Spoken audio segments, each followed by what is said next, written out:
I was speaking to a group of about 300 kids, ages 6 to 8, at a children's museum. And I brought with me a bag full of legs, similar to the kinds of things you see up here, and had them laid out on a table for the kids. And from my experience, kids are naturally curious about what they don't know or don't understand or is foreign to them. They only learn to be frightened of those differences when an adult influences them to behave that way and maybe censors that natural curiosity or reins in the question asking in the hopes of them being polite little kids.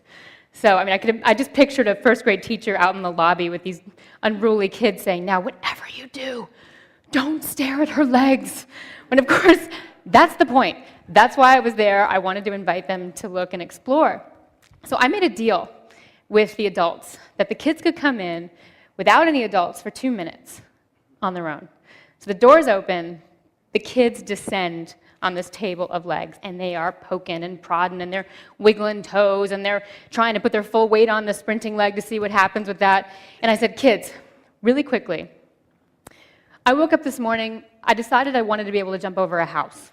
Nothing too big, 2 or 3 stories, but if you could think of any animal, any superhero, any cartoon character, anything you can dream up right now, what kind of legs would you build me?" And immediately, a voice shouted, "Kangaroo! No, no, no, it should be a frog. No, it should be Go-Go Gadget. No, no, no, it should be The Incredibles," and other things that I aren't familiar with. And then one 8-year-old said, "Hey, why wouldn't you want to fly, too?" And the whole room, including me, was like, "Yeah." And just like that, I went from being a woman that these kids would have been trained to see as disabled to somebody who had potential that their bodies didn't have yet, somebody that might even be super abled. It's interesting. So some of you actually saw me at TED 11 years ago, and there's been a lot of talk about how life-changing this conference is for both speakers and attendees, and I am no exception. TED literally was the launch pad to the next decade of my life's exploration. At the time, the legs I presented were groundbreaking in prosthetics. I had woven carbon fiber sprinting legs modeled after the hind leg of a cheetah, which you may have seen on stage yesterday, and also these very lifelike, intrinsically painted silicone legs. So at the time, it was my opportunity to put a call out to innovators outside the traditional medical prosthetic community to come bring their talent to the science and to the art of building legs, so that we can stop compartmentalizing form, function, and aesthetic and assigning them different values. Well, lucky for me, a lot of people answered that call. And the journey started, funny enough, with a TED conference attendee, Chi Perlman, who hopefully is in the audience somewhere today. She was the editor then of a magazine called ID, and she gave me a cover story. This started an incredible journey. Curious encounters were happening to me at the time. I'd been accepting numerous invitations to speak on the design of the cheetah legs around the world, and people would come up to me after the conference, after my talk, men and women, and the conversation would go something like this.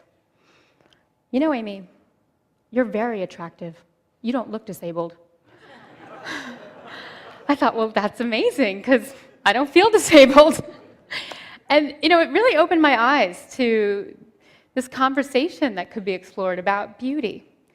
What does a beautiful woman have to look like? And interestingly, from an identity standpoint, what does it mean to have a disability? I did my first runway show for Alexander McQueen on a pair of hand-carved wooden legs made from solid ash. Nobody knew. Everyone thought they were wooden boots. Actually, I have them on stage with me.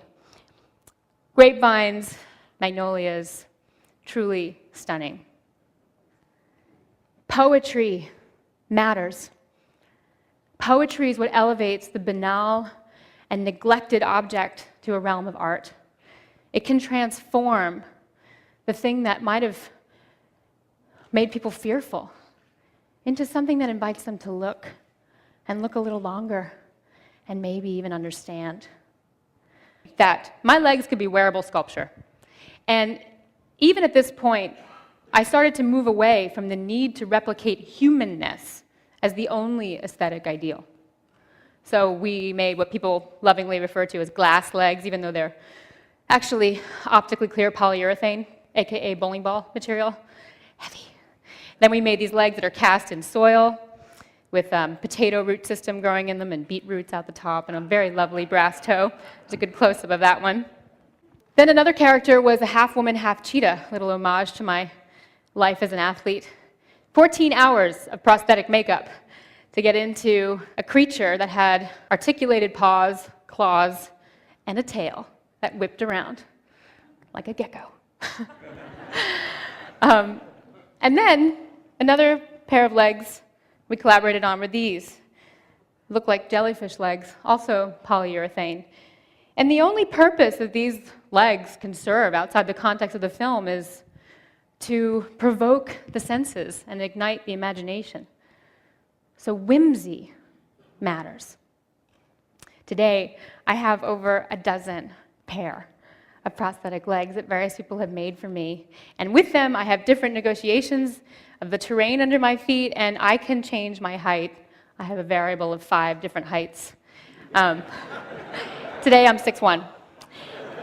And I had these legs made a little over a year ago at Dorset Orthopedic in England, and when I brought them home to Manhattan, my first night out in the town, I went to a very fancy party, and a girl was there who has known me for years at my normal 5'8". Her mouth dropped open when she saw me, and she went, "But you're so tall!" And I said, "I know, isn't it fun?" I mean, I know it's a little bit like wearing stilts on stilts, but I have an entirely new relationship to door jams that I never expected I would ever have. And I was having fun with it. And she looked at me and she said, "But Aimee, that's not fair."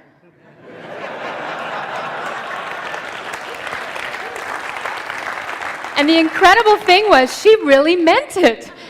It's not fair that you can change your height as you want it. And that's when I knew. That's when I knew that the conversation with society has changed profoundly in this last decade.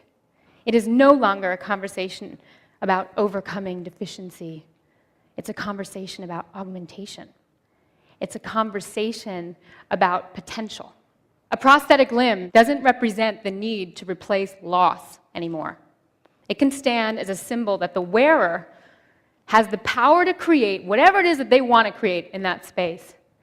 So people that society once considered to be disabled can now become the architects of their own identities and indeed continue to change those identities by designing their bodies from a place of empowerment.